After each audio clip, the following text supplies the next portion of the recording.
வில்லாரருளிய பொல்லாரினை மலர் நல்லார் புனைவரே.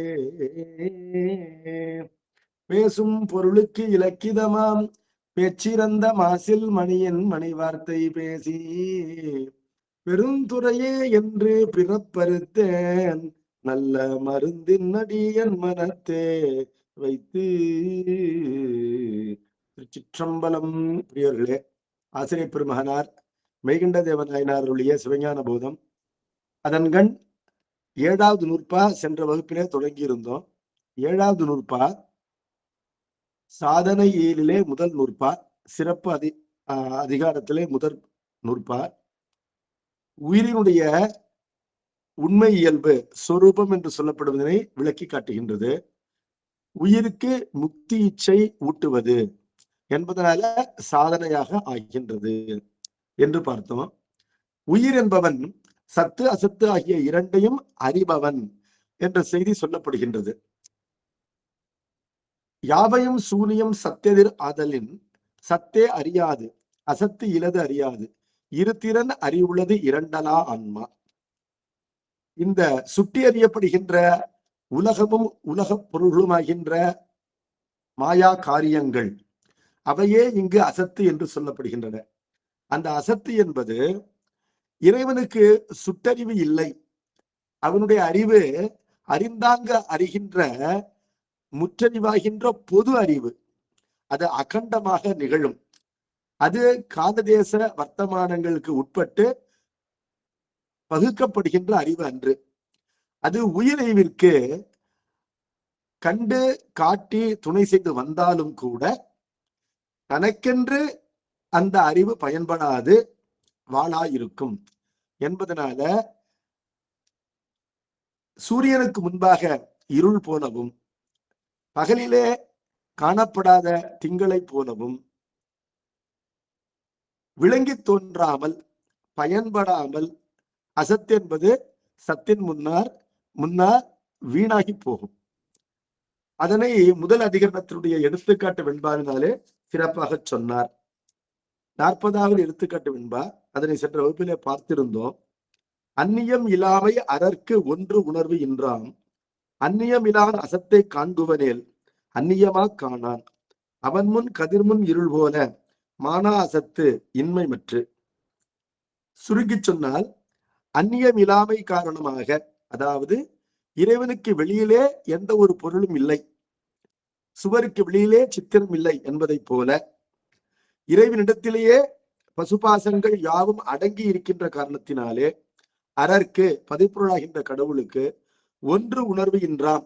ஒன்று உணர்வு என்பதனை இது இன்னது என்று சுட்டி அறிகின்ற உணர்வு என்று கொள்ளலாம். அல்லது எந்த அறிவினாலே அறியப்படுகின்ற பொருளிலே ஒன்றுதல் அழுந்துதல் என்பது உண்டாகுமோ அப்படிப்பட்ட சுட்டறிவு அது இல்லை. ஆகவே இறைவனுக்கு அந்த சுட்டறிவு இல்லை. பெருமான் உயிர்கள் மாட்டு கருணையினாலே உயிர்களுக்கு காட்டுவதற்காக தான் காண்கின்றானே, அவ்வாறு இறைவன் காட்டியும் கண்டும் துணை செய்கின்றான் என்று பின்னால் 11வது நூற்பாவிலேயும் வருகின்றது. காணும் கண்ணுக்கு காட்டும் உளம்போல் காண உள்ளத்தை கண்டு காட்டலின் அயரா அன்பின் அரண்கள் செலுமே என்ற 11வது நூற்பாவிலே இந்த உயிரறிவானது பொறிகளுக்கு கண்டு காட்டி வந்திருப்பதை போலவே இறைவனுடைய அறிவு என்பது உயிரறிவினை உடனிருந்து செயல்படுத்தி உயிரறிவோடு சேர்ந்து கண்டும் வந்திருக்கின்றது என்று பார்க்கின்றோம். அப்பொழுது இறைவனுக்கும் நாம் காண்கின்ற காட்சிகள் புலனாவைதானே என்று ஒரு கேள்வி வருகின்றது. அப்படி அவன் காண்பான் என்று சொன்னால் தனக்கு அந்நியமாக காண மாட்டான். ஒரே பொருளை அவனும் காண்கின்றான், நாமும் காண்கின்றோம். அவன் காண்பது நம்மை காண வைப்பதற்காக என்ற அளவிலே நிகழ்கின்றது. ஆனால் ஒரு பொருளை இருவரும் கண்டாலும் கூட நாம் நமக்கு பின்னமாக அந்நியமாக சுட்டெறிந்து காண்போம். இறைவன் தனக்கு வேறாக புதிதாக சுட்டெறிவதாக பின்னமாக அந்நியமாக அதனை உணர்வதில்லை. அப்பொழுது அவன் காண்பது என்பது நம்மை காண வைப்பதற்காக மட்டுமே. அவனுக்கு அந்த காட்சியினால் பயன் ஏதும் இல்லை என்பதனால இந்த அசத்து அவனுக்கு மானா அசத்து என்றால் பயன்படாத அசத்து என்று கூறப்படுகின்றது. அப்படி கடவுள் காண்பான் என்று சொன்னால் அந்நியமிலான் அசத்தை காண்குவனேல் அந்நியமா காணான், தனக்கு புறத்தே வைத்து காண மாட்டான். அப்பொழுது அவனால் காணப்படுகின்ற அசத்து அதனுடைய நிலைமை என்ன என்று ஒரு கேள்வி வருகின்றது. அவன் முன் கதிர்முன் இருள் போல மானா அசத்து இன்மை மற்று. அவனால் காணப்பட்டாலும் அந்த அசத்தின் நிலை என்பது யாது என்று கேட்டால் சூரியனால் காணப்படுகின்ற இருளை போன்ற நிலை. சூரியன் இருளை தேடி கண்டான் என்று சொன்னால் அந்த இருள் அங்கு இல்லாது போகும். அதே போல இறைவன் முன்னால் அந்த அசத்து என்பது இல்லாத பொருளாகவே அறியப்படும். இல்லாத பொருள் என்றால் பயன்படாத பொருள், அவன் முன் நில்லாத பொருள் என்பது பொருள். மானா அசத்து என்றால் மாட்சிமைப்படாத அசத்து. மாட்சிமைப்படாமை என்பது என்னன்னு கேட்டா அதை யாரும் மதிப்பதில்லை. கடவுள் நிலையில் இருப்பவர்கள் அதை மதிப்பதில்லை. இந்த எடுத்துக்காட்டிலே சொன்னார். இந்த எடுத்துக்காட்டுக்கு முன்னதாக இந்த அதிகரணத்திலே கடவுளுடைய அருளை பெற்றவர்களுக்கே இந்த உலகமானது பயன்படாது போகின்றது. ஆகவே உலகத்தினுடைய மானாமையை கடவுளுடைய அறிவினை பெற்றிருக்கின்ற மெய்யடியார்களே நிரூபித்து விட்டார்கள் என்பதனால அந்த சத்தின் முன் அசத்து பிரகாசியாது என்பதற்கு வேறு பிரமாணம் தேவையில்லை, வேறு நிரூபணம் தேவையில்லை என்பதை நாம் தெளிவாக அறிகின்றோம். என்பதனால சத்தின் முன்னர் அசத்து பிரகாசியாது என்பதை முதல் கூறு, அந்த கூற்றினை சிறப்பாக நாம் விளங்கி கொண்டு விட்டோம். இப்பொழுது அடுத்த கூறு, இரண்டாவது கூறு அசத்து சத்தினை அறியாது என்பதாகும். அசத்து சத்தினை அறியாது என்பதற்கு என்ன காரணம் சொன்னார்? அசத்திற்கு அறிவில்லை என்று சொன்னார். அசத்து என்பது என்ன? தனு கர்ண புவன போகங்கள் தான் அசத்து. அவ்வாறு இந்த நான்கும் அசத்து, மாயின் காரியங்கள் நான்கும் அசத்து என்று சொன்னாலும் இங்கு அசத்து என்று சொல்லப்படுவது சிறப்பாக நம்முடைய உடம்பிலே வாய்ந்திருக்கின்ற கருவிகளும் புறக்கருவிகளும் உட்கருவியாகின்ற மனம் முதலிய கருவிகளும் தான். ஏன் அப்படின்னு கேட்டா தனு என்ற உடம்பு, புவனம் என்ற உலகம், போகம் என்ற அந்த போகத்திற்குரிய பாசப்பொருள்கள், இவைகளுக்கு அறிவில்லை என்பதை தெளிவாக நாம் அறிகின்றோம். ஆனால் நம்முடைய உடம்பிலே படிந்திருக்கின்ற அறிகருவிகளாகின்ற கண்காது முதலிய பொறிகளும் உள்ளே இருந்து இயங்குகின்ற சிந்திக்கின்ற மனமும் அறிவுள்ளவை போல் காணப்படுகின்றன என்பதனால அவை நமக்கு கண் காட்டுகின்றது, காது கேட்பிக்கின்றது என்பதனால்தான் அவற்றுக்கு அறிகருவிகள் என்று பெயர். அறிகருவிகள் என்பதனாலேயே அந்த கருவிகளுக்கு அறிவு இருக்கின்றது. அந்த அறிவை கொண்டுதான் அந்த கருவிகள் அறிகின்றன என்பதனால அவற்றை அறிகருவிகள், ஞான இந்திரியங்கள் என்று கூறுகின்றோம். மற்றும் உள்ளமானது ஐயுறுகின்றது, சிந்திக்கின்றது, ஆராய்ச்சி செய்கின்றது, தெளிகின்றது, முடிவெடுக்கின்றது, உள்ளமே விரும்புகின்றது என்பதை போல் காணப்படுகின்றது என்பதனால அகக்கருவியாகின்ற உள்ளத்திற்கும் புறக்கருவிகளாகின்ற ஞான இந்திரியங்களுக்கும் அறிவு உண்டு என்பது போல் தோன்றுகின்றது. என்பதனால அசத்திற்கு அறிவில்லை என்பதனால கடவுளை அறியாது என்று எவ்வாறு கூறலாம் என்ற ஒரு ஐயம் நிகழும். இப்படிப்பட்ட ஐயம் சைவத்திலேயே சங்கிராந்தவாத சைவர் என்பவர்களுக்கு நிகழ்கின்றது. அவர்களுக்கு விடையளிக்கும் முகமாக ஞானேந்திரியங்கள் என்று கூறப்பட்டாலும் அறிகருவிகள் என்று தமிழிலே கூறப்பட்டாலும் கண் காட்டுகின்றது, காதை கொண்டு கேட்கின்றோம், நாக்கு சுவையை உணர்கின்றது என்பதை போலெல்லாம் நாம் பேசினாலும் நினைத்தாலும், உள்ளம்தான் விரும்புகின்றது என்று நினைத்தாலும், அறிவுதான் அறிகின்றது, புத்திதான் அறிகின்றது என்று கொண்டாலும் அவையெல்லாம் மேலெழுந்த வாரியாக ஆராய்ச்சி இல்லாமல் பொதுவாக கருதப்படுகின்ற கருத்துக்கள். ஆராய்ந்து பார்த்தால் அவையெல்லாம் உண்மையில் அங்கனம் இல்லை. அவை சித்து போல் பிரகாசிப்பதற்கு காரணம் உயிர்க்கு அருகில் இருப்பதுதான். உயிருக்கு அருகில் இருக்கின்ற காரணத்தினாலே சித்து போல் பிரகாசிக்கின்றனவே அல்லாமல் உண்மையிலே அவை சித்து பொருள் அல்ல, அவை அச்சித்து பொருள் தான். அவை அச்சித்து பொருள் என்பது ஏற்கனவே விளக்கப்பட்டிருக்கின்றது. எப்படி விளக்கப்பட்டிருக்கிறதுன்னு கேட்டா, கண்ணு தான் காண்பதை அறியாது, காது தான் கேட்பதை அறியாது, கண்ணு காணுமே அல்லாமல் கேட்காது, காது கேட்குமே அல்லாமல் காணாது என்பதனால இவற்றிற்கு உண்மையில் அறிவு இல்லை, அறிய வேண்டும் என்ற விருப்பமும் எழுச்சியும் கூட இல்லை என்று பார்க்கின்றோம். என்பதனால ஆராய்ந்து பார்த்தால் இவையெல்லாம் அசத்து அதாவது அச்சித்து அறிவற்றை என்பது தெரியும். ஆராய்ச்சி இல்லாமல் மேலிருந்து வரையாக பார்த்தால்தான் இவற்றை அறிவுள்ளன என்று கொள்வதற்கு இடம். இவற்றை அறிவுள்ளன என்று கொண்டு இவற்றை கொண்டு கடவுளை அறியலாம் என்று சங்கராந்தவாத சைவர்கள் முடிவு செய்கின்றார்கள். அது பிழையானது என்பதை இரண்டாம் கூற்றிலே கூறுகின்றார்.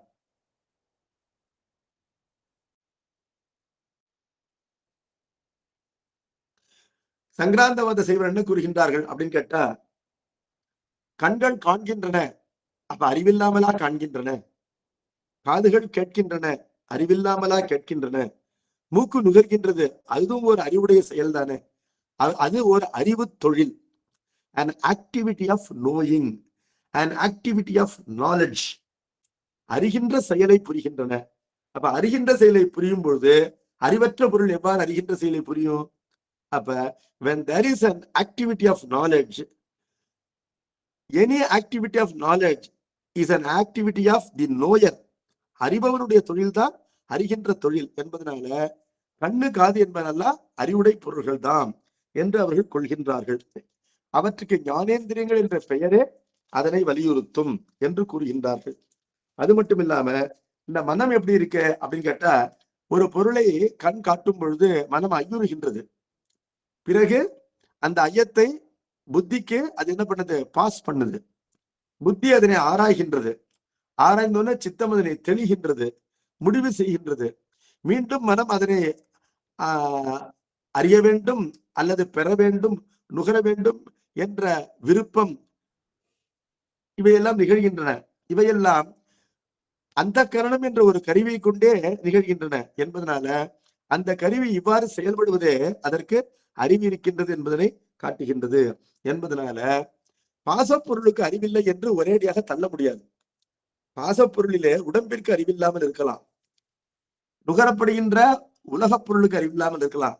ஆனால் கரணம் என்று சொல்லப்படுகின்ற கருவிகளுக்கு நிச்சயமாக அறிவு உண்டு என்பதனால இப்பொழுது எந்த கருவிகளை கொண்டு இந்த பெத்த காலத்திலே உலகத்தை அறிகின்றோமோ, மனம் நீங்கிய நிலையிலே அதே கருவிகளை கொண்டு இறைவனையும் அறியலாம் என்பதனால இந்த கருவிகள் பாசத்தை அறியும் பொழுது பசுகரணங்கள் என்று சொல்லப்படும், கடவுளை அறியும் பொழுது சிவகரணங்கள் என்று சொல்லப்படும் என்பதனால இப்பொழுது இருக்கின்ற கண்காது மூக்கு ஆகின்ற ஞானேந்திரியங்களும், இப்பொழுது இருக்கின்ற மனம் புத்தி அகங்காரம் ஆகின்ற உட்கருவிகளும் இவைதான் பெத்த நிலையில் இருப்பதை போல் மாசோடு இல்லாமல் அந்த மலம் என்ற மாசு நீங்கி தூய கருவிகளாக ஆகி கடவுளை அறியும் பொழுது இவையே பயன்படுகின்றன.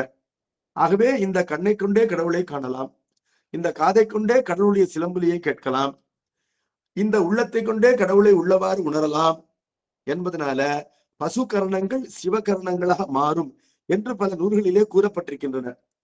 அப்ப அவையெல்லாம் மேலிருந்து வரையாக கூறப்பட்டன அல்ல என்பதனால இந்த கருவிகள் அறிவுள்ள கருவிகள் தான் என்பதனால அசத்து அறிவிலது, அசத்து இலது உணராது என்று சொல்லப்பட்ட தப்பு என்று அந்த நூற்பாவிலே குற்றம் காண்பார்கள். அசத்து இலது அறியாது என்று சொல்லக்கூடாது.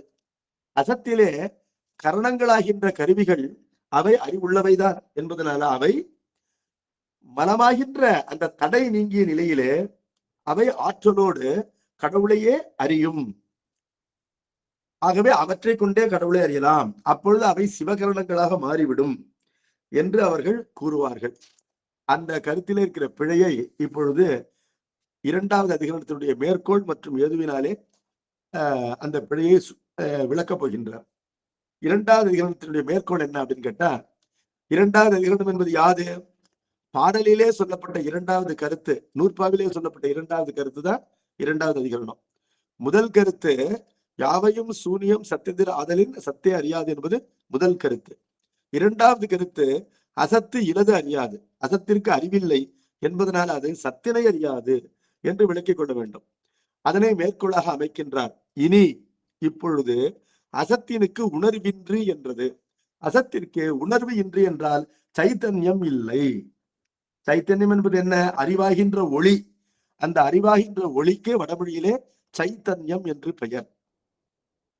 இப்ப உயிருக்கு அறிவென்ற ஒளி இருக்கின்றது, அதே போல இந்த பாசத்திற்கு அறிவாகின்ற ஒளி இல்லை என்பதனால அது கடவுளை அறியாது. அசத்தினுக்கு உணர்வின்று என்றது என்று சொல்றார். இப்ப அசத்து என்று இங்கு சொல்லப்படுவது நாம நன்றாக புரிந்து கொள்ள வேண்டும். மாயையின் காரியங்கள் ஒட்டுமொத்தமாக அசத்துதான். கனவு கரண புவன போகங்கள் இருந்தாலும் இங்கு சிறப்பாக சொல்லப்படுவது கரணம் என்று சொல்லப்படுகின்ற கருவிகள் தான். என்ன காரணம்? ஏனைய மூன்றிற்கும் அறிவில்லை என்பது தெளிவாக தெரிகின்றது. இந்த கருவிகள் மட்டும்தான் அறிவுள்ளவை போல நடிக்கின்றன அல்லது காணப்படுகின்றன. அப்ப ஆழமாக பார்த்தால் அவற்றுக்கு அறிவில்லை என்று அறிய வேண்டும். இப்பொழுது ஆழமாக பார்க்க வேண்டும் என்று இப்பொழுது கூறப்போகின்றார். இந்த மேற்கோளுக்கு என்ன ஏது ஏது சொல்லும்போது சொல்றாரு, நாம ஆழமா பார்த்தால் அது புரிந்துவிடும் என்று ஏதுவாக சொன்னார். ஏது என்ன? அதுதான் நிரூபிக்கின் இன்றாகலின். நிரூபித்தல் என்பது என்ன அப்படின்னு கேட்டா, நன்றாக ஆழமாக உழைத்து ஆராய்ந்து உண்மையிலேயே கண்ணுக்கு காட்டுகின்ற ஆற்றல் இருக்கின்றதா? கண்ணை கொண்டு நாம் காணும் பொழுது கண்ணும் காண்கின்றதா அப்படின்னு ஒரு கேள்வி கேட்கணும். கண்ணை கொண்டுதான் நாம் காண்கின்றோம். ஆனால் ஒரு இனிய காட்சியை கண்டு நாம் மகிழ்கின்றோம். அந்த காட்சியை கண்தான் நமக்கு காட்டுகின்றது. காட்டுகின்ற கண்ணுக்கு அறிவில்லையா என்று கேட்டால் ஆராய்ந்து பார்ப்போம். கண்ணு நமக்கு காட்டுவது என்பது ஒரு கண்ணாடி நம்முடைய முகத்தை காட்டுவதை போலதான். நம்முடைய முகம் எப்படி இருந்தாலும் கண்ணாடி நமக்கு காட்டும். அப்பொழுது நம்முடைய முகம் அழகாக இருக்கின்றது என்று மகிழ்வது நாம் தான் செய்வோம், கண்ணாடி செய்யாது.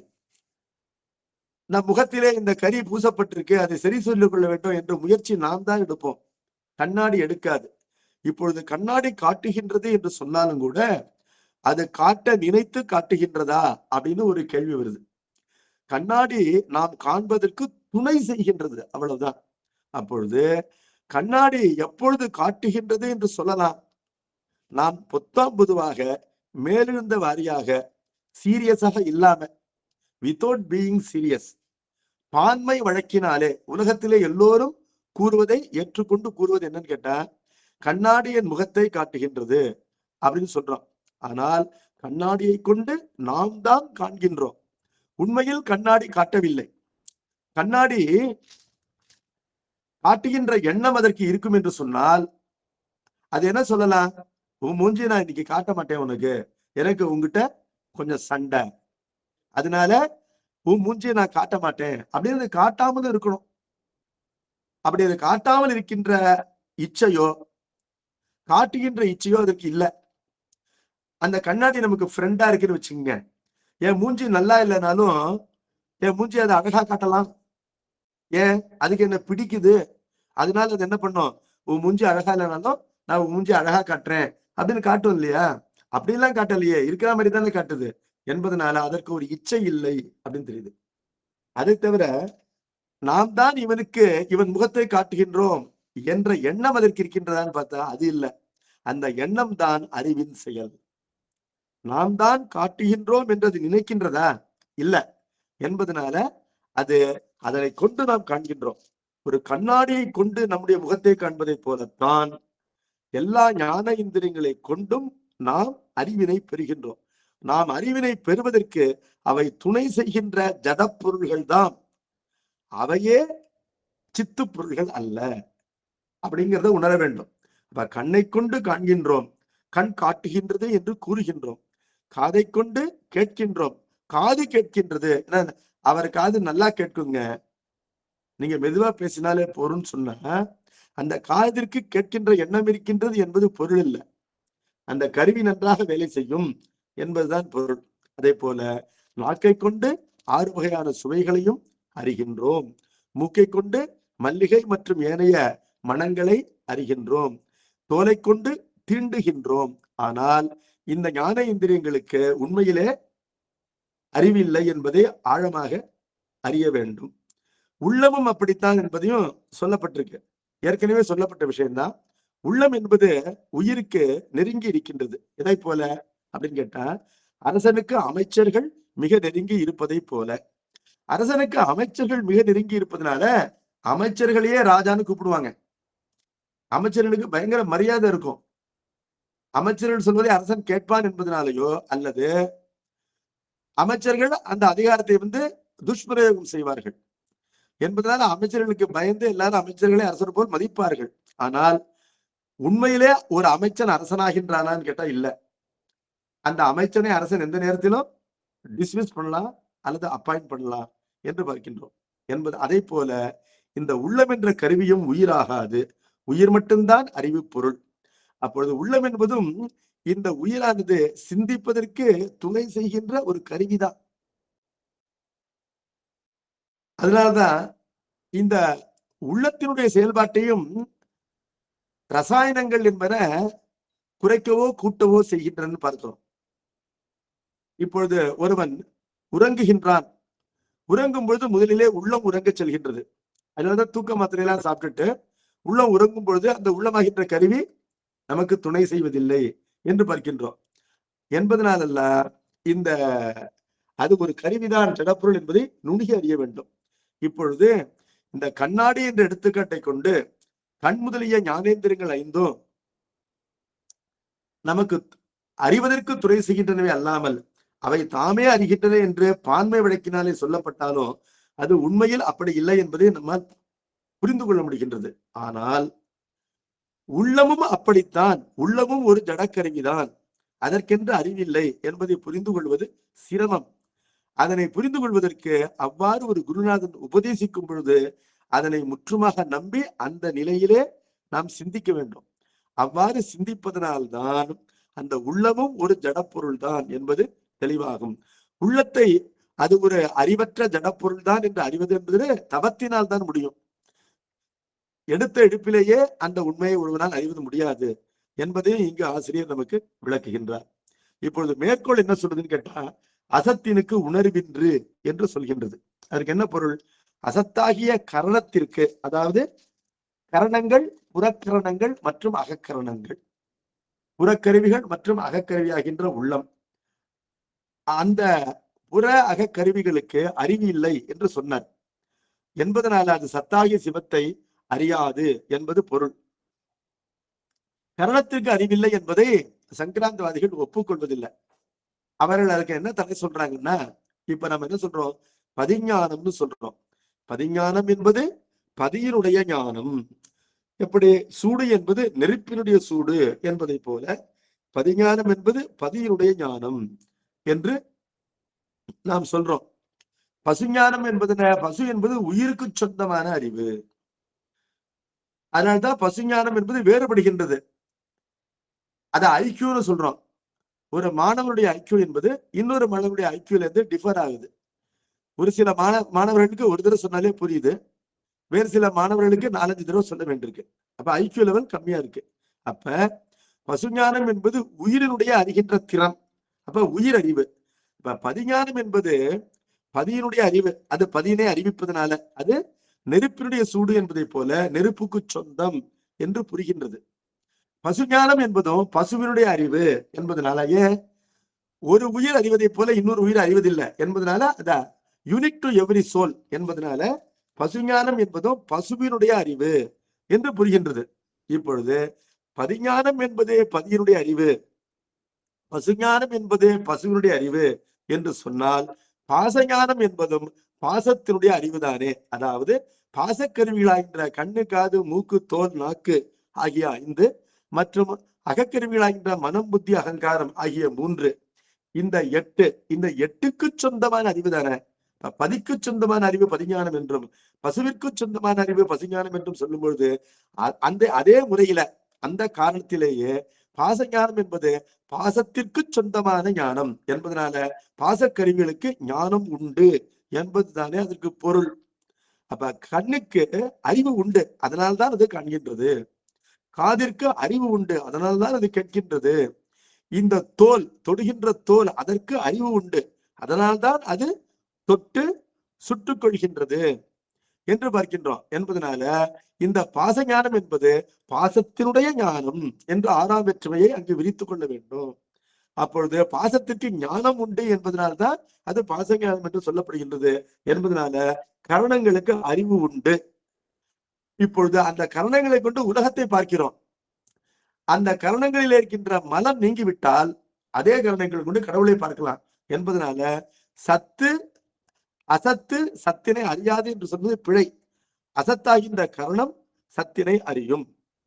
பாசப்பொருள் கடவுளை அறியும் என்று அவர்கள் கூறுவார்கள். அதற்கு ஏதுவினாலே விடையளிக்கின்றார். மேற்கோள் என்ன சொன்னார்? தனுகரண புவன போகங்களாகின்ற நான்குமே அறிவற்றவை. அந்த நான்கும் அறிவற்றவை, அவை இறைவனை அறிய மாட்டா என்பதுதான் மேற்கோள். இப்பொழுது ஏது என்ன சொன்னார்னா, அதிலே கரணத்தை மட்டும் கொண்டு அவற்றை அறிவுள்ளவை என்று நீ நினைத்தால், ஆராய்ந்து பார்த்தால் அவை அறிவற்றவை என்பது தெரியும் என்பது ஏது. அதுதான் நிரூபிக்கின். அதுதான் என்றால் அந்த பொசிஷன், அந்த நிலைதான். எந்த நிலை? அசத்தினுக்கு உணர்வின்றி என்ற நிலை. அந்த மேற்கோளிலே சொல்லப்பட்டிருக்கின்ற அந்த நிலை, அதுதான் நிரூபிக்கின். ஆராய்ந்து பார்த்தால் இன்றாகலின், எது? அந்த அசத்திற்கு அறிவு என்பது இல்லை என்று தெளிவாகின்றது என்று ஏது சொன்னார். நிரூபித்தல் என்பது என்ன அப்படின்னு கேட்டா, காரண காரிய முறையில் நன்கு ஆராய்ந்து ஐயத்திற்கு இடமில்லாமல் நிறுவுதல், அதான் நிரூபித்தல். கருவிகளுக்கு அறிவில்லை என்பதை இப்ப நிரூபிக்கப் போகின்றார். எப்படி நிரூபிக்கப் போகின்றார் அப்படின்னு கேட்டா, பொயட்டிக்கா ஒரு காவியம், ஓவியம் என்பதெல்லாம் நமக்கு இல்லாததை இருப்பது போல் சொல்வதுதான் காவியமும் ஓவியமும் என்பதனால, இப்ப வள்ளுவர் என்ன சொல்றாரு?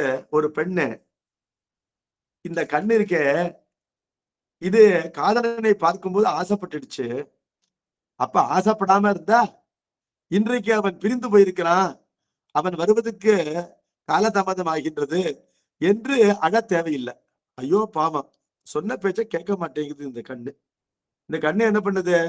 அந்த காதலனை பார்க்கும்போது நீ பார்க்காத, அவனுக்கு ஆசைப்படாதன்னு சொன்ன போது கேட்கல. அப்ப ஆசைப்பட்டுடுச்சு. அப்புறம் என்ன? அவனோட இன்பமா இருந்தது.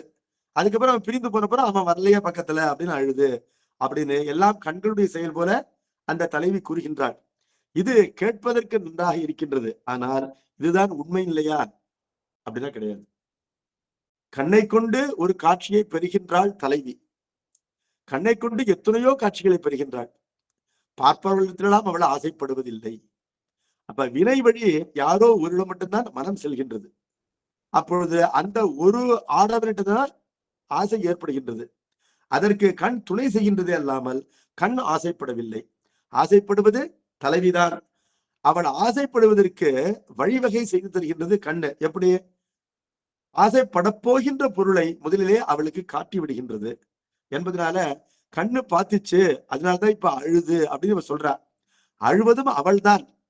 அவள் கண்ணை கொண்டு அழுகின்றாள், அவ்வளவுதான்.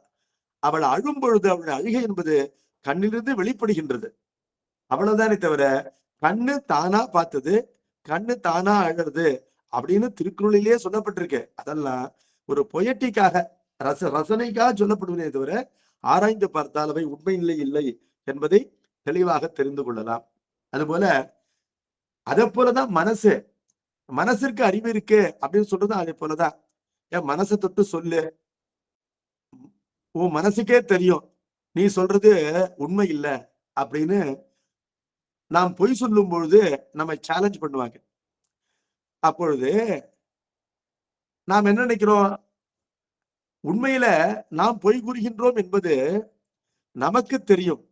அந்த நாம் யார் என்று கேட்டால் மனதையும் செலுத்துகின்ற உயிரறிவு தான் நாம் உண்மையில.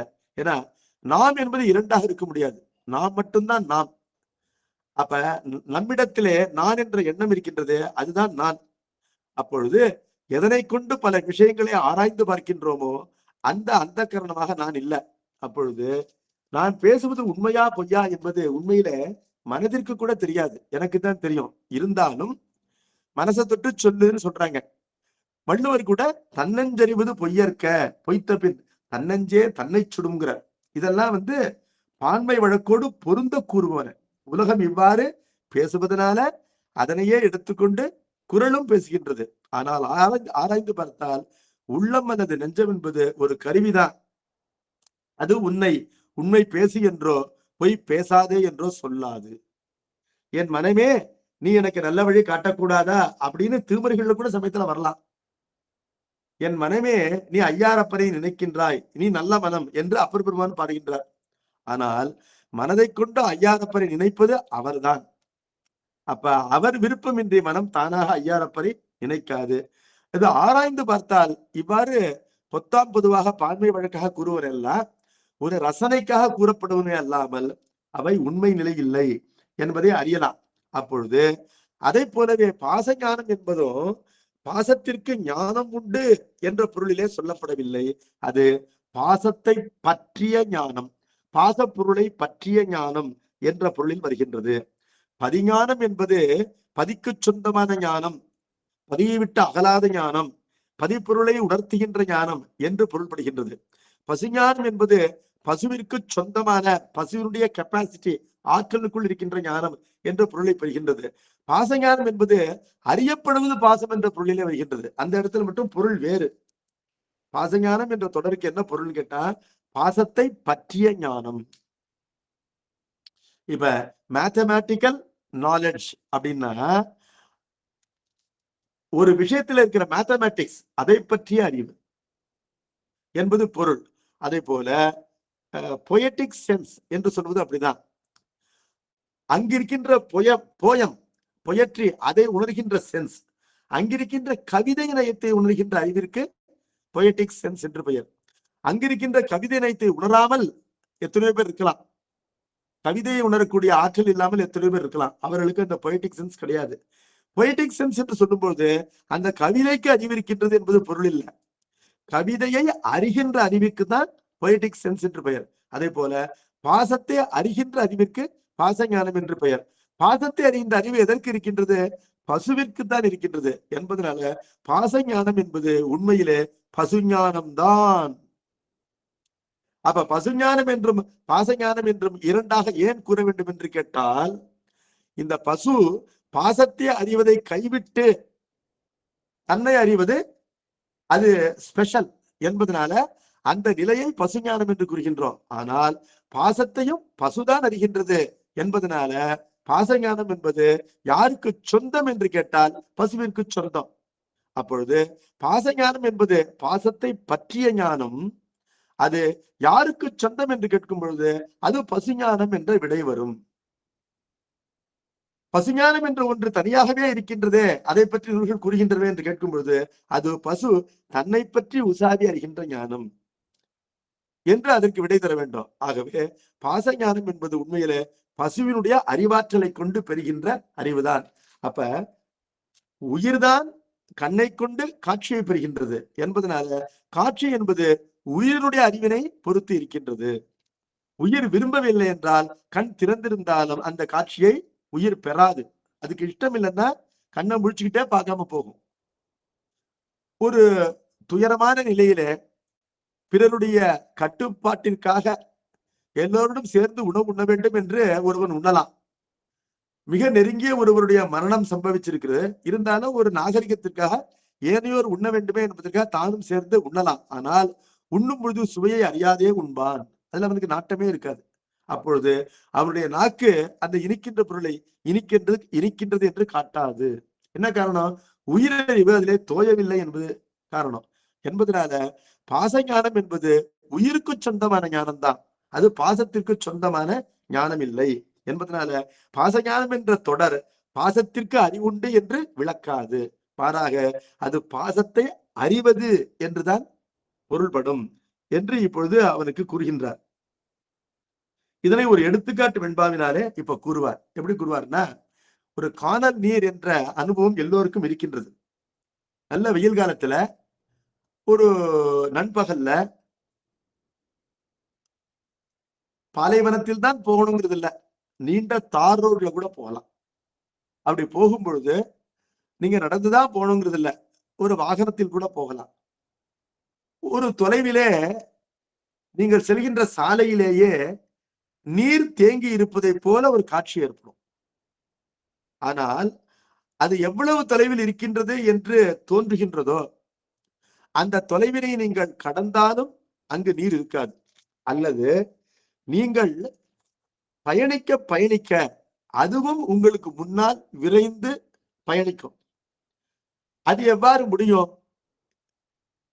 ஓரிடத்திலே உண்மையிலேயே நீர் இருந்தால் நீங்கள் அதனை நோக்கி பயணிக்கும் பொழுது அது அருகிலே வர வேண்டும். அவ்வாறு அருகில் வராமல் அதுவும் நீங்கள் செல்கின்ற வேகத்திலேயே உங்களுக்கு முன்பாக விரைந்து செல்வதை காணலாம். அப்பொழுது உண்மையிலேயே அங்கு நீர் இருக்கின்றதா, அந்த நீர் உண்மையிலேயே எவ்வளவு தொலைவில் இருக்கின்றது என்று சிறிது பயணித்து நீங்கள் யோசித்தீர்கள் என்று சொன்னால் உங்களால் முடிவு செய்ய முடியாது. எதிரே ஒருவன் வருகின்றான், அப்பொழுது நல்ல வேளை எதிர்பக்கமா உத்தரவு வரார். அதாவது நாம் பயணிக்கின்ற திசையில் பயணிக்காமல் அதற்கு எதிரான திசையிலே ஒருவன் பயணிக்கின்றான், அவன் தான் குருநாதன். நாம் பாசப்பொருளை நோக்கி பயணிக்கின்றோம், அவ்வாறு பயணிக்காமல் எதிர்பக்கமாக சிவனை நோக்கி ஒருவன் பயணிக்கின்றான். அவன் வந்தோடனே அவனை நிறுத்துறோம், நிறுத்தி கேட்கிறோம், ஐயா இதே மாதிரி ஒரு காட்சி தெரியுதுங்கய்யா, தண்ணி இருக்கிற மாதிரி தெரியுது, போக போக அந்த தண்ணியும் எட்டி போயிட்டே இருக்குது, நீங்க எதிர்பக்கமா வரீங்க, அதனால நீங்க நிச்சயமா அந்த தண்ணீர் இருக்கின்ற இடத்தை கிராஸ் பண்ணி தான் வந்திருக்கணும். அங்க தண்ணி இருக்குதா, எவ்வளவு இருக்குது, ஏதாவது கைகால் அலம்பிக்கலாமா, குளிக்கலாமா, குடிக்கலாமா, ஏதாவது பயன்படுமா அப்படின்னு கேட்கும்போது அவன் சிரிக்கிறான். எல்லோரும் இதே கேள்விதான் என்கிட்ட கேட்டுட்டு இருக்காங்க, நான் வந்துகிட்டு இருக்கிறேன், ரொம்ப தூரம் வந்துகிட்டு இருக்கிறேன், ஓரிடத்தில் கூட ஒரு சொட்டு தண்ணீர் கூட கிடையாது என்பதனால அது ஒரு பொய் தோற்றம் என்று அவன் உறுதி கூறவன் தான் நமக்கு தெளிவு வருகின்றது. அப்ப இந்த அறிகருவிகள் மற்றும் உள்ளம் இவை அறிவுள்ளவை போல் தோன்றுவது என்பது நீர் இல்லாத இடத்திலே நீர் இருப்பதை போல் தோன்றுவதாகும். நீர் என்பது சைத்தன்யம், நீர் இல்லாத இடத்திலே நீர் இருப்பதை போல் தோன்றுவது என்பது அறிவு இல்லாத இடத்திலே அறிவு இருப்பதை போல் தோன்றுவது. அது உண்மையில அறிவு இருக்கின்றது என்ற நம்பிக்கையிலே பயணத்தை தொடர்வதனால உண்மை தெரியாது. அத எதிர்பக்கமாக வருபவனுடைய அனுபவத்தை கேட்கும் பொழுதுதான் உண்மை தெரியும். அப்பொழுது கடவுளை அறிபவன் அவன் சொல்றான், கடவுளை அறிவதனால நான் இந்த ஞானேந்திரியங்களும் உள்ளமும் உண்மையிலேயே ஜடப்பொருள் என்பதை கடவுள் அறிவை கொண்டு முடிவு செய்தேன்னு அவன் சொல்றான். அதாவது பயணம் என்பது எதிர் திசையிலே நிகழ்த்துவதனால. அப்பொழுது ஒரு குருநாதன் சொன்னால்தான் அதிலே நமக்கு தெளிவு ஏற்படும். குருநாதன் சொல்றாரு, அறிவு பொருளை போல் காட்டிக்கொள்கின்ற அந்த கரணங்கள் எல்லாம் உண்மையிலே அறிவற்றவைதான் என்று அவர் சொன்னார், அப்பொழுதுதான் அதிலே தெளிவு ஏற்படும் என்று இங்கு சொல்றார். இது எதுக்காகனா, இந்த ஞானேந்திரியங்களுக்கு அறிவில்லை என்பதை ஓரளவு நாம் உணர்ந்தாலும் கூட சிந்தித்து ஆராய்ந்து ஐயுற்று தெளிந்து நமக்கு ஒரு திசை காட்டுவதை போல காட்டிக் கொள்கின்ற, உள்ளத்திலே எல்லா விருப்பு வெறுப்புகளும் எழுவதற்கு இடம் தருகின்ற அந்த மனம், அந்த கரணம், அதற்கு கூட அறிவில்லை என்று சொல்லும் பொழுது நம்மால் ஏற்றுக்கொள்ள முடியவில்லை. அப்பொழுது அதுவும் உண்மையிலே ஜடப்பொருள் தான் என்பதை எப்படி உணரலாம் என்று சொன்னால், அதனை அறிந்தவன் கூறுவதன் மூலம் அதிலே ஒரு விசுவாசம் ஏற்பட்டு அதனை கடைபிடித்து இறைவனை அறியும் பொழுது இறைவனை தவிர அந்த பொருளுக்கு உண்மையிலேயே அறிவு இல்லை என்பதை உணரலாம். அது உயிருக்கு நெருங்கி இருப்பதனால்தான் அறிவுள்ள பொருள் போல காணப்படுகின்றது. உலகத்துல சிலிக்கன், சிலிக்கன் என்பது என்ன, மணல், மணலுடைய தாதுக்கு தான் சிலிக்கன் பேரு. அது எப்படிப்பட்டதுன்னு கேட்டா, நம்ம பூமி, மணல், மண்ணு இதெல்லாம் ஒளி புகாததா இருக்கு. ஆனா அந்த பூமியிலிருந்து தான் நம்ம என்ன பண்றோம், கண்ணாடியை தயாரிக்கின்றோம். அப்ப கண்ணாடி ஒரு விதமாக தயாரிக்கப்படுகின்றது. தயாரிக்கப்பட்டாலும் அது உண்மையில அதனுடைய கெமிக்கல் சப்ஸ்டன்ஸ் என்ன, காம்போசிஷன் என்னன்னு கேட்டா மணல் தான், சிலிக்கன் தான். ஆனால் எந்த ஒரு பூமிக்குள்ள ஒளி புகவில்லையோ அந்த ஒளியானது ஒரு கண்ணாடி வழியாக புகுகின்றது என்பதனால அது மாறல. அது ஒரு ஃபைனர் ஸ்டேஜ் அடைஞ்சிருக்கு. ஃபைனர் ஸ்டேஜ், அதாவது மணலாக இருக்கின்ற நிலையை விட ஒரு மேலான நிலை, நல்லா டியூன் ஆயிடுச்சு, அது மெருகேற்றப்பட்டிருக்கு. அப்ப அது என்ன பண்ணுது, ஒளியை தன் வழியாக பாஸ் பண்ணுது, ஒளி அதன் வழியாக ஊடுருவுகின்றது. பின்னால் பாதரசத்தை பூசிவிட்டால் ஒளி என்ன பண்ணுது, ஊடுருவி எதிர்பக்கமாகவும் அது செல்கின்றது, அது ரிஃப்ளெக்ட் பண்றது. இப்பொழுது ஒரு முகம் பார்க்கும் கண்ணாடி, சாதாரண கண்ணாடி ஒளியை தன்பால் ஊடுருவ செய்கின்றது. ஆனால் அது ஒளியினை தன்பால் ஊடுருவ செய்யாத மணலிலிருந்து தயாரிக்கப்பட்டது. இப்பொழுது ஒளி எந்த ஒரு கண்ணாடி வழியாக ஊடுருவுகின்றதோ அந்த கண்ணாடியே என்ன பண்ணுது, பாதரசம் பூசப்பட்ட காலத்துல அந்த ஒளியை பிரதிபலிக்கின்றது. அப்படி ஒளியை பிரதிபலிப்பதனாலதான் நம்முடைய முகத்தினுடைய நிழல் அங்கு விழுகின்றது. வெறும் கண்ணாடியை பார்த்தா நிழல் விழாது, பாதரசம் பூசப்பட்ட கண்ணாடியை பார்த்தா தான் முகத்தினுடைய நிழலை பார்க்கலாம். அதாவது என்ன பண்ணுது, எந்த ஒளியை கண்ணாடியை ஊடுருவுகின்றதோ அந்த ஒளியை கண்ணாடி பெற்று திருப்பி தருகின்றது. இந்த ஆற்றல்லாம் கண்ணாடிக்கு எப்படி வந்தது அப்படின்னு கேட்டா, அதே போல மாயையினுடைய காரியங்கள் தான் எல்லாம், மண்ணினுடைய காரியங்கள் தான் ஒரு பானை, சட்டி, கண்ணாடி எல்லாமே. அதே போல எல்லாமே மண்ணினுடைய காரியமா இருப்பதை போல மாயின் காரியங்கள் தான் எல்லாம். ஆனால் மாயையின் காரியங்களிலே உடம்பு, உலகம், உலகப் பொருட்கள் போல் அல்லாமல் இந்த அந்த கரணம் என்பது ஒரு ஃபைனல் ஸ்டேஜ்ல இருக்கு. அதாவது இந்த நுண்ணிய நிலையில இருக்கின்றது என்பதனால எதற்காக அவ்வாறு மாயையிலிருந்து அவ்வாறு இறைவன் செய்திருக்கிறான் அப்படின்னு கேட்டா, அது உயிருக்கு மிக அருகிலிருந்து துணை செய்ய வேண்டும் என்பதற்காக செய்திருக்கிறான். அது உயிருக்கு அருகிலிருந்து உதவி செய்ய வேண்டும் என்பதற்காக மாயிலிருந்து அவ்வாறு படைத்திருக்கின்றான். ஆனால் மாயை ஜடம் என்பதனால அதன் காரியமாகின்ற உள்ளம் ஜடம்தான் என்பதை சாத்திரம் கூறுகின்றது. அதனுடைய நோக்கம், படைப்பின் நோக்கம், அது உயிருக்கு அதனுடைய சிந்தனைக்கு துணை செய்ய வேண்டும் என்பதற்காக அதை என்ன பண்ணிருக்காரு, அதை சட்டிலா, நுண்ணியதாக, ஃபைனர் ப்ராடக்டா கடவுள் உண்டாக்கி உயிருக்கு அளித்திருக்கின்றார். அந்த கருணையினாலே இந்த உள்ளத்தை உயிரானது நன்கு பயன்படுத்துகின்றது. அந்த உள்ளத்தை கொண்டு நல்ல எண்ணங்கள், தீய எண்ணங்கள், உள்ளத்தை கொண்டு ஆசா பாசங்கள், உள்ளத்தை கொண்டு கடவுள் பக்தி, உள்ளத்தை கொண்டு சிவஞான போதத்தை கேட்கின்றோம், புரிந்து கொள்கின்றோம். இதெல்லாம் அறிவை கொண்டு புரிந்து கொள்கின்றோம். அப்ப இவ்வளவு தூரம் உயிருக்கு துணை செய்வதற்காக மாயை கொண்டுதான் எல்லாம் பண்ணிருக்கிறாரு. மாயை கொண்டுதான் சட்டிப்பானை எல்லாம் பண்ணிருக்கிறாரு. அந்த சட்டிப்பானை போல் இல்லாமல் மனிதனுக்கு மிக நெருக்கமாக இருக்கின்ற ஒரு கருவியையும் கடவுள் அதே மாயிலிருந்து படைத்து கொடுத்திருக்கின்றார். ஆனால் அதுவும் மாயிலிருந்து படைக்கப்பட்டது என்ற காரணத்தினால ஜடம்தான். ஆனால் படைப்பின் நோக்கம் உயிருக்கு துணை செய்ய வேண்டும் என்பதனால அது துணை செய்யும் போது உயிருக்கு அருகில் இருப்பதனால அது உயிர் போல நடிக்கின்றது. அது உயிர் போல நடிக்கின்றதே அல்லாமல் அதற்கு உயிர் இல்லை, அது உயிராகாது, அது வேறு, நாம் வேறு என்று அறிய வேண்டும். அவ்வாறு அறியவில்லை என்றால் we cannot progress. அதான் குருநாதர் சொல்றார், உனக்கும் அந்த உன்னை போல் நடிக்கின்ற உள்ளம் முதலிய கருவிகளுக்கும் இருக்கின்ற வேறுபாடு, அந்த வேறுபாட்டை நீ அறிந்து கடைபிடிக்கவில்லை என்றால் உன்னால் கடவுளை தேட முடியாது என்பதனால இப்ப நம்ம புரோகிரஸ் பண்ணணும், கடவுளை நோக்கி செல்ல வேண்டும் என்றால் நாம் என்ன பண்ணணும், தத்துவ கூட்டங்கள் நம்ம பிரித்து கொள்ள வேண்டும். அப்பொழுது இதெல்லாம் உயிர் உள்ளவை போல, அறிவுள்ளவை போல நடந்து கொண்டாலும் உண்மையிலே அறிவும் உயிரும் நமக்குத்தான் இருக்கின்றன. இந்த நமக்கு துணை செய்கின்ற கருவிகளிலே அறிவையோ உயிரையோ தேடக்கூடாது, அங்கு அவை இல்லை என்பதை நன்றாக நாம் தெளிந்து கொள்ள வேண்டும். அவ்வாறு தெளிவதற்கு முதலிலே குருவின் வாய்மொழியாக அதை கேட்க வேண்டும் என்பதனால்தான் பேய்த்தேர் என்ற அந்த எடுத்துக்காட்ட சொல்றார். ஒருவன் பேய்த்தேரை தேடிக்கொண்டே போனால் அது பேய்த்தேர் என்ற எண்ணம் வராது.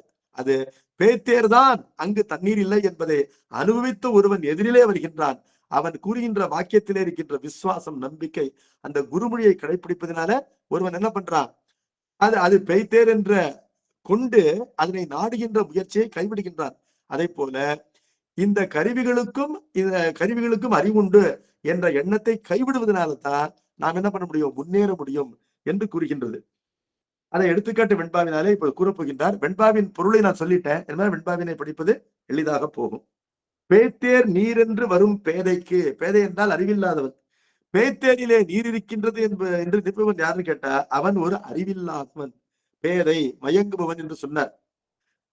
என்ன காரணம், அது திருவாசகம் அப்படி சொல்லியிருக்கு. புத்தாரும் பொய்கை புனலிதுவே எனக்கருதி பேய்த்தேர் முகக்குறும் பேதை குணம் ஆகாமே தீர்த்தாய்.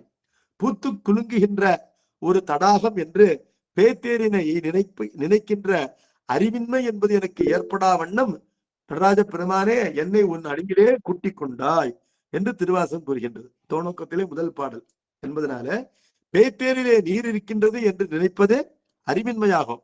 அதே போலத்தான் ஞானேந்திரியங்களுக்கும் அந்த கரணத்திற்கும் அறிவு உண்டு என்று நினைப்பதும் அறிவின்மைதான் என்று கூறுகின்றார்.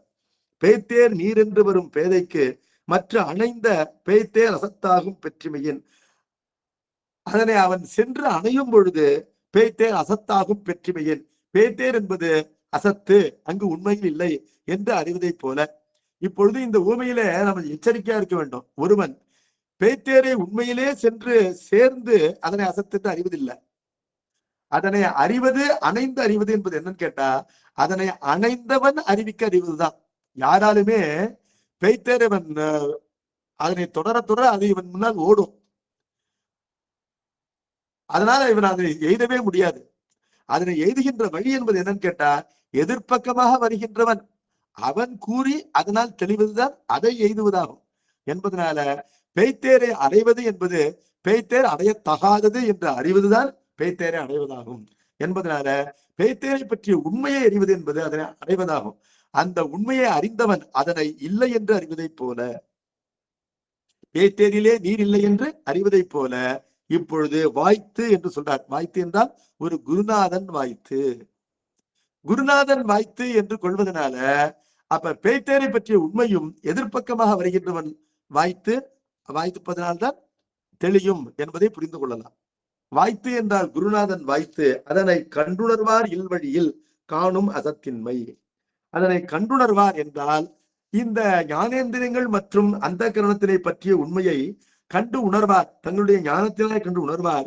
இல்வழியில் காணும் அசத்தின்மை, அதாவது அப்படிப்பட்ட குருநாதர் நமக்கு கிட்டாத பொழுது நாம் அதனிடத்திலே அசத்து இன்மையை காண்கின்றோம். அதாவது அது அசத்தாக மாட்டா, அவை சத்து என்று அறிகின்றோம். எது வரையிலும் குருநாதன் கிட்டாத வரையிலும் தான் என்பதனால இப்பொழுது ஒரு நூலறிவினாலே இது உள்ளம் என்பது அறிவற்றது என்று புரிந்து கொண்டு விட முடியாது. ரொம்ப சிரமமான காரியம் இது. ஒரு குருநாதன் கிட்டினால்தான் உள்ளத்திற்கு கூட அறிவில்லை, அதுவும் ஒரு ஜடப்பொருள் தான் என்பதை உள்ளவாறு அறியலாம். அப்பொழுது ஒரு குருநாதன் கிட்டாத வரையிலும் அதிலே அசத்தின்மையை நாம் காண்கின்றோம். அசத்து இன்மை என்றால் என்ன? அறிவு உண்மைதான் அசத்து இன்மை. அசத்து என்பது சத்தாகாத தன்மை, அது இல்லாமை என்பது சத்தாகின்ற தன்மை அங்கு இருக்கின்றதுன்னு அர்த்தம். அதாவது அது அறிவுள்ளதை போலவே காணப்படும். சத்தும் சித்தும் இங்கு ஒன்றாக அறியப்படுகின்றன. கண்டுணர்வார் இல்லதென காண். ஆனால் உண்மையிலே வாய்த்து அந்த குருநாதன் வாய்க்க பெற்று கண்டுணர்வார், உள்ளவாறு கண்டுணர்வார் இல்லதென காண். அங்கு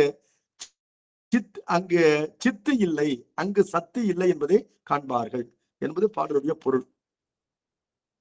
பேய்த்தேர் பாலினத்தில் தோன்றுகின்ற காணல் நீரை நீரென்று பருகும் நீரென்று கருதி வரும் பேதைக்கு அதனை பருகி நீர்வேட்கையை தனித்துக் கொள்ளலாம் என்ற எண்ணத்தில் வருகின்ற அறிவிலிக்கு அணைந்த பேய்த்தேர் அவன் நெருங்கி சென்ற காணல் நீர் மற்ற அசத்தாகும் பெற்றுமையின் நீராக தோன்றிய தோற்றம் பொய்யாகிவிடும் தன்மை போல வாய்த்து நல்லாசிரியனுடைய அருள் கிடைக்க பெற்று அதனை கண்டுணர்வார் இல்வழியில் அசத்தாகிய கருவிகளின் இயல்பை உள்ளவாறு உணர்பவர் இல்லாமல் உணர மாட்டாத ஏனையோரே தனக்கு வாய்த்திருக்கும் பொழுது, அதாவது குருநாதனை தவிர மற்றவர்கள் வாய்த்திருக்கும் பொழுது அசத்து இன்மை காணும். அந்த கருவியிடத்திலே சித்துத்தன்மையை பார்ப்பார்கள். அசத்து இன்மை என்பது என்ன? சித்துத்தன்மை. சித்துத்தன்மை பார்ப்பார்கள். ஆனால் உண்மையிலே அங்கு சித்துத்தன்மை இல்லை. அங்கு சித்துத்தன்மை இல்லை என்பதை எப்பொழுது உணர்வார்கள் அப்படின்னு கேட்டா, குருநாதன் வாய்க்கப்பெற்றாதான் உணர்வார்கள். அப்ப குருநாதனை தவிர எத்தனை பேர் பக்கத்துல இருந்தாலும் நாம எடுக்கின்ற முடிவு தப்பாதான் போகும். குருநாதனாகின்ற மெய்ப்பொருளை அறிந்தவன் அவன் இருக்கும் பொழுது அவன் ஒருவனாய் இருந்தாலும் நாம் எடுக்கின்ற முடிவு சரியாக இருக்கும் என்று பார்க்கின்றோம். கண்டு உணர்வார் உள்வழியில் நல்லாசிரியர் அல்வாய்க்க பெற்ற அக்கருவிகளின் இயல்பை உள்ளவாறு உணர்பவர்கள் அருகில் இருக்கும் பொழுது இல்லது என காண். அந்த கருவிகளுடைய சித்துத்தன்மை என்பது இல்லையாகும் என்பதை அறிவாயாக என்று சொன்னார். இதை குருநாதன் வாய்க்கப்பட்டிருக்கிறான் என்று கொள்ளலாம், அல்லது குருநாதனுடைய அந்த அருளை வாய்க்கப்பட்டிருக்கின்ற ஏனைய பெரியோர்கள். இப்பொழுது நேரடியாக குருநாதன் வாய்க்கப்பட்டிருந்தாலோ இந்த மயக்கம் நிகழாது, அல்லது குருநாதனுடைய அருளை பெற்றிருக்கின்ற மெய் அடியார்கள் அவர்கள் நமக்கு வாய்க்கப்பட்டிருந்தாலோ நமக்கு அவர்கள் அந்த உண்மையை கூறுவார்கள். என்ன கூறுவார்கள்?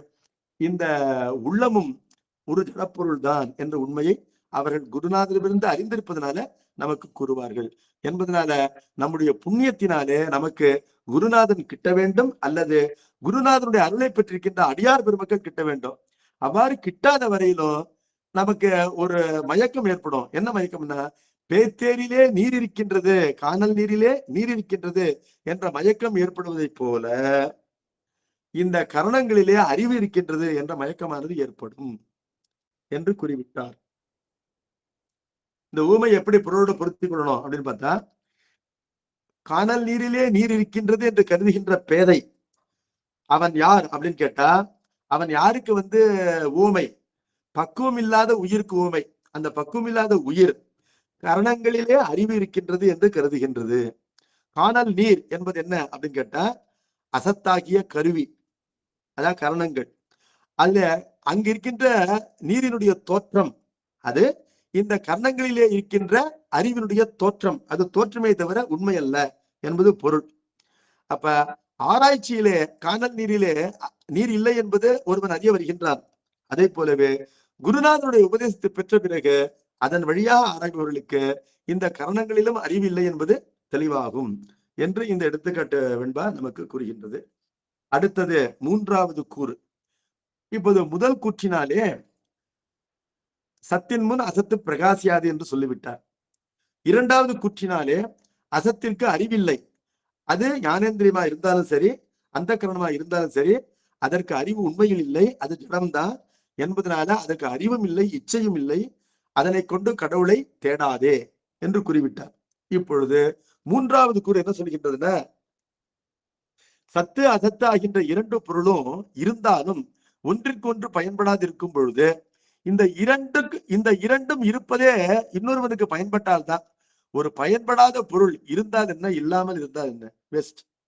அப்ப சத்தினை அசத்தறியாது அசத்தினை சத்தறியாதுன்னு சொல்லும் பொழுது அந்த இரண்டும் இருந்து வேஸ்ட்னு ஆயிடும். அந்த இரண்டும் இருந்து வேஸ்ட் இல்ல, அந்த இரண்டினையும் அறிகின்ற ஒருவன் இருக்கின்றான், அவனுக்கு தான் அறிபவன் என்று பெயர். அவனே நீ, அவன்தான் ஆன்மா, அவன்தான் உயிர்கள் என்று இப்பொழுது மூன்றாம் கூற்றிலே கூறுகின்றார். இதற்கான மேற்கோள் இனி என்றால் இந்த நிலையிலே இரு திறன் அறிவுள்ளது இரண்டலா ஆன்மா என்பது மூன்றாவது அதிகாரத்தினுடைய மேற்கோள்.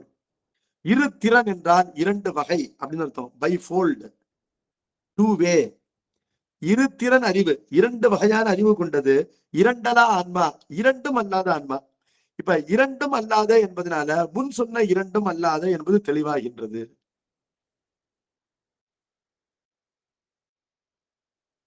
ஆசிரியரும் சீடரும் இன்னொருத்தரும் வந்திருக்காங்க. அந்த இருவரும் அல்லாத அவரை கூப்பிடுங்க அப்படின்னு சொன்னா, ஆசிரியரும் அல்லாத சீடரும் அல்லாத அந்த மூன்றாவது ஆள், அவர் கார் டிரைவரா இருக்கலாம், அவரை கூப்பிடுங்க. ஏன் மற்ற ரெண்டு பேர்த்தையும் சொல்ல முடியாத வேலையை அவற்றை சொல்லலாம் என்பதனால. அப்ப இருவரும் அல்லாத என்பதனால மூன்றாம் அவர் என்பது தெரிகின்றது. இருவரும் அல்லாதங்கும் போது அந்த இருவர் ஏற்கனவே இவர் என்று அறிவிக்கப்பட்டவர். ஆசிரியரும் மாணவரும் வருகிறார்கள் அப்படின்னு ஏற்கனவே மெசேஜ் வந்துருச்சு. 3 பேரும் வந்திருக்காங்க. இருவரும் அல்லாத அவரை கூப்பிடுங்கன்னா ஆசிரியரும் அல்ல மாணவரும் அல்லன்னு தெரியுது. அதுபோல இதுவரையிலும் சொல்லப்பட்ட சத்தும் அல்லாத அசத்தும் அல்லாத அந்த மூன்றாம் அவர், அதாவது பதியும் அல்லாத பாசமும் அல்லாத மூன்றாம் அவர், அவர் யாருன்னு கேட்டா அவர் இரு திறன் அறிவு உள்ளவர். அந்த இருவரை பற்றி அவருக்கு நல்லா தெரியும் அப்படின்னு சொல்லிருக்காரு. மூணாவதா வந்திருக்கிறாரு, அவருக்கு 2 பேரை பத்தியும் நல்லா தெரியும் என்பது பொருள். இருதிறன் என்பவை சத்தும் அசத்தும் ஆகிய இரு வகைகள். சத்தாவது சிவம், அசத்தாவது உலகம். இவ்விரண்டனையும் அறிந்து அனுபவிப்பது ஆன்மாவாம். அவ்வான்மா இரண்டையும் அறிந்து அனுபவித்தாலும் கூட அந்த இரண்டிலே ஒன்றாக கருதப்படக்கூடாது. அதை தெளிவா சொல்றார். அதான் இரண்டலா ஆன்மா என்ற இரண்டாவது பகுதி. அவ்வான்மா சத்தும் அன்று அசத்தும் அன்று, அவ்விரண்டும் ஆகாது, அவ்விரண்டின் தன்மையும் உடையதாய் சதசத்தாய் நிற்கும். இப்ப ஆன்மாவுக்கு சதசத்து என்று பெயர் கொடுத்திருக்க, ஏன் கொடுத்திருக்காருன்னு கேட்டா அது சத்து ஆகாது. ஏன், அது அசத்தை அறிந்து அதிலே ஈடுபடுகின்றது பெத்த நிலையிலே என்பதனால அது சத்து ஆகாது. அது அசத்தும் ஆகாது. ஏன் என்று கேட்டால் அது முக்தி நிலையிலே சத்தை அறிந்து சத்திலே ஈடுபடுகின்றது என்பதனால அது அசத்தும் ஆகாது. என்பதனால அதை சத்தென்றும் சொல்லாதே, அசத்தென்றும் சொல்லாதே. சதசத்தென்று சொல்லலாமா? சொல்லலாம். இப்ப மட்டும் சதசத்து எப்படி சொல்லலாம்? அது சத்தும் ஆகாது அசத்தும் ஆகாது சொல்லிட்டீங்களே அப்படின்னு கேட்டா, அது சத்தும் ஆகாது அசத்தும் ஆகாதுதான். ஆனால் சத்தை அறிந்து சத்தாய் நிற்கின்றதா இல்லையா முக்தி நிலையில? அசத்தை அறிந்து அசத்தாய் நிற்கின்றதா இல்லையா பத்த நிலையில? என்பதனால அதனை சதசத்து என்று சொல்லலாம். அப்பொழுது அது இரண்டல்லாத காரணத்தினாலே அதனை சத்தென்றோ அசத்தென்றோ கூற முடியாது. ஆனால் அது இருதிறன் அறிவுள்ள காரணத்தினாலே அதனை சதசத் என்று சேர்த்து கூற வேண்டும் என்பது இதற்கான பொருளாகும். இந்த சிவஞான போதம் இந்த இடத்த படிக்கும் பொழுதுதான் திருமந்திரத்துல ஏற்கனவே ஒரு மந்திரம் உண்டு. அதற்கு நான் அறிந்த பொருள் பிழை என்று சரியான பொருளை அறிந்து கொண்டேன். என்ன, மரத்தை மறைத்தது மாமத யானை, மரத்தில் மறைந்தது மாமத யானை, பரத்தை மறைத்தன பார்முதல் பூதம், பரத்தில் மறைந்தன பார்முதல் பூதம் என்று ஒரு மந்திரம் இருக்கின்றது, திருமந்திரம். அதை எல்லாரும் எப்படி சொல்லுவாங்கன்னா, வந்து பார்முதல் பூதம் பரத்திலிருந்து தோன்றி இருக்கின்றது. பார்முதல் பூதத்திற்கு பரம் ஆகின்ற கடவுள் மெட்டீரியல் காஸ். நம்ம சைவத்தை பொறுத்தவரையும் நிமித்த காரணம் தான். கடவுள் இந்த மாயை தான் உலகிற்கு மூலப்பொருள். கடவுள் உலகிற்கு மூலப்பொருள் அல்ல. மூலப்பொருள்னா மெட்டீரியல் காஸ் இல்ல. கடவுள் கர்த்தா தான், அவன் நிமித்த காரணம் தான். இப்பொழுது இந்த பாடல் கடவுளே உலகிற்கு நிமித்த காரணமாக இருப்பதோடு மட்டுமல்லாமல் உபாதான காரணமாக அவன் மூலப்பொருளாக ரா மெட்டீரியல் காசாகவும் இருக்கின்றான் என்பதை போல இந்த பாடலுக்கு பொருளானது சொல்லப்படும், விளங்கிக் கொள்ளப்படும். என்ன காரணம்னா, ஒரு சந்தன மரத்தினால் ஆகிய யானை, யானை என்று பார்க்கும் பொழுது அது சந்தன மரத்தால் ஆகியது என்ற மெட்டீரியலை நம்ம பார்க்கல. அது எந்த மெட்டீரியலா என்ன, அது யானை பொம்மை வேணும்னு ஒரு குழந்தை கேட்குது, எனக்கு யானை வேணா குதிரை பொம்மை வேணும்னு ஒரு குழந்தை கேட்குது. அப்ப யானை குதிரை என்ற உருவத்தையும் பெயரையும் தான் பொருட்படுத்துகின்றார்களே தவிர அது எதனால் ஆனது அப்படிங்கிற அந்த மரத்தை பத்தி பொருட்படுத்தல. ஆனா ஒரு தச்சன் வருகின்றான், அவனுக்கு இது தேக்கு மரம் அல்லது கொங்க மரம் அல்லது வேங்கை மரம் அப்படி இந்த மரம் வேண்டும் என்று வருகின்றான். வரும்பொழுது அந்த மரத்தினால் ஆகிய ஒரு பொருள், அது என்ன உருவம் பெயரோடு இருந்தாலும் கூட அது அந்த மரமானு பார்த்து அவன் வாங்கிக்கலாம். அப்பொழுது அதை யானை என்பது மரத்தை மறைத்தது. மரத்தை நோக்கும் பொழுது அது யானையா இருந்தாலும் பூனையா இருந்தாலும் பரவாயில்லன்னு வாங்கிப்பான் தச்சன். ஆகவே யானை என்பது மரத்தில் மறைகின்றது, யானை என்பது மரத்தை மறைக்கின்றது அப்படின்னு சொல்லும் பொழுது அங்க யானைக்கும் மரத்திற்கும் இருக்கின்ற உறவு என்பது மரம் என்பது மெட்டீரியல் காஸ், யானை என்பது அதனுடைய காரியம் அப்படின்னு பார்க்கிறோம். அதே போல பரத்திற்கும் பார்முதல் பூதத்திற்கும் ஒரு தொடர்பு உண்டா? அப்ப பார்முதல் பூதம் காரியம், பரம் என்பது அதனுடைய மெட்டீரியல் காசு என்று கொள்ளலாமா? அப்படிதான் பொருள் மேலிருந்து வரையாக காணும். அப்படி கொள்ளக்கூடாது. எப்படி கொள்ள வேண்டும் என்று சொன்னால், உயிர் என்பது அங்க என்ன ஊமைன்னு கேட்டா, உயிர் பாசத்தில் அழுந்தும் பொழுது கடவுளை அறியாது, கடவுளிலே அழுந்தும் பொழுது பாசத்தை அறியாது. கடவுளிலே அழுந்தும் பொழுது பாசத்தை அறியாது என்பது முதல் கூற்றிலேயே சொல்லப்பட்டது, ஏதுவிலே சொல்லப்பட்டது. அந்த ஏது என்ன? மெய்யிரெடுத்து போய் அப்பிரகாசமாய் நிற்றல் என்ற ஏதுவினாலே கடவுள் உணர்ச்சி உண்டாகும் பொழுது உலகத்திலே உலக காட்சியோ அழுந்துதலோ இல்லை, அசத்து அங்கு பிரகாசியாது என்று சொல்லப்பட்டு விட்டது. அதுதான் என்ன அர்த்தம்? பரத்தில் மறைந்தன பார்முதல் பூதம் என்பதற்கு பொருள். மாறாக உலகத்திலே அழுந்தும் பொழுது சுட்டறிவு தான் உண்டாகின்றது. சுட்டறிவினால் கடவுளை அறிய முடியாது. அப்போது சுட்டறிவு நிகழ்ந்து கொண்டே இருக்கின்ற வரையிலும் கடவுளை அறிகின்ற அகண்ட ஞானம் என்பது கடவுள் அருளாலேயே விளையத்தக்கது, அது நிகழாது. கடவுளுடைய அருளாலேயே நிகழ்த்தக்க அந்த அறிவு நிகழ்ந்து கடவுளையே அறியும் பொழுது சுட்டறிவு நின்று போகும் என்பதனால உலக காட்சி நிகழாது. என்பதனால உயிருக்குத்தான் பார்முதல் பூதம் தோன்றும் பொழுது பரம் தோன்றாது, பரம் தோன்றும் பொழுது பார்முதல் பூதம் தோன்றாது என்பது பயன். இந்த பயனுக்கு உவமை சொன்னார். எப்படி சொன்னார்னா, மரத்தை மறைத்தது மாமத யானை, மரத்தில் மறைந்தது மாமத யானை என்று உவமை சொன்னார். அந்த எடுத்துக்காட்டு என்பது மரத்தை நோக்குங்கால் யானை மறைவது, யானையை நோக்குங்கால் மரம் மறைவது என்ற ஒன்றினை நோக்கும் பொழுது இன்னொன்று மறைதல் என்ற மறைதல் நிகழ்ச்சி, அந்த நிகழ்ச்சி மட்டும்தான் அங்கு எடுத்துக்காட்டே அல்லாமல் மரத்திற்கும் யானைக்கும் இருக்கின்ற காரண காரிய தொடர்பு என்பது அங்கு எடுத்துக்காட்டு அன்று. அப்பொழுது ஒரு எது எடுத்துக்காட்டாக ஆகின்றது அப்படின்னு பார்க்கணும், அந்த நுண்ணறிவோடு பார்க்க வேண்டும். இப்பொழுது பழத்திற்கும் ரசத்திற்கும் அதனுடைய சுவைக்கும் இருக்கின்ற ஒரு தாதான்மிய அனாதி சம்பந்தம் என்பதை போன்றது உயிருக்கும் கடவுளுக்கும் இருக்கின்ற அனாதி சம்பந்தம் என்று சித்தியாரிலே வருகின்றது. பின்னால் ஒரு இடத்துல 11வது நூற்பாவை விளக்கும் பொழுது என்ன வருகின்றதுன்னு கேட்டா, உயிருக்கு ஆணவ மதத்தோடும் சம்பந்தம் இருக்கின்றது, உயிருக்கு கடவுளோடும் சம்பந்தம் இருக்கின்றது.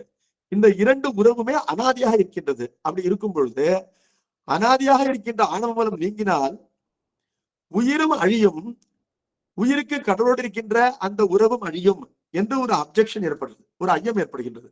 அப்பொழுது ஆணவ மலத்திற்கு உயிரோடு இருக்கின்ற தொடர்பு அனாதி, அதே போலவே கடவுளுக்கும் உயிரோடு இருக்கின்ற தொடர்பு அனாதி என்று இரண்டும் அனாதியா இருந்தாலும் ஆணவ மலத்திற்கும் உயிருக்கும் இருக்கின்ற அனாதி தொடர்பு என்பது சயோக சம்பந்தம், கடவுளுக்கும் உயிருக்கும் இருக்கின்ற அனாதி தொடர்பு என்பது தாதான்மை சம்பந்தம். எதை போலன்னு கேட்டா பழத்திற்கும் சுவைக்கும் இருக்கின்ற தாதான்மையத்தை போல பழத்திலிருந்து சுவையை நீக்க முடியாது என்பதை போல என்று ஒரு எடுத்துக்காட்டு சொன்னார். ஆனால் அந்த எடுத்துக்காட்டை சொல்லும் பொழுது பழத்திற்கு சுவை என்பது குணம், அதே போல உயிருக்கு சிவம் என்பது குணம் என்று கொள்ளலாகாது. அது குணம் என்று கூறுவதற்காக அந்த ஊமை வரல, மாறாக தாதான்மை சம்பந்தத்தை மட்டும் கூறுவதற்காக அந்த எடுத்துக்காட்டு கூறப்படுகின்றது. அதே போல இங்கு ஒன்றை பார்த்தால் இன்னொன்று மறையும் என்ற அந்த நிகழ்ச்சி அதை மட்டும்தான் உணர்த்துவதற்காக இந்த எடுத்துக்காட்டு கூறப்பட்டிருக்கின்றது திருமந்திரத்துல. அது காரணகாரிய தொடர்பை அங்கு நாம் கற்பிக்க கூடாது என்பது நமக்கு புரிகின்றது. எப்ப புரியும்னு கேட்டா இந்த மூன்றாவது கூறுதலை படிக்கும் பொழுது நமக்கு புரியும். என்னன்னா அந்த உயிருக்கே இரு திறன் அறிவு இருக்கின்றது. அந்த இரு திறன் அறிவு எப்படி இருக்கின்றதுன்னு கேட்டா பாசத்தை அறியும் பொழுது அது பரத்தை அறியாது, பரத்தை அறியும் பொழுது அது பாசத்தை அறியாது. அப்படிப்பட்ட இரண்டு விதமான அறிவு அதற்கு இருக்கின்றது. எதற்கு இருக்கின்றது? உயிருக்கு இருக்கின்றது என்பது இங்கு மேற்கோள்.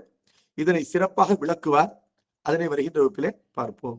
நம பார்வதி பதையே ஹர ஹர மகாதேவா.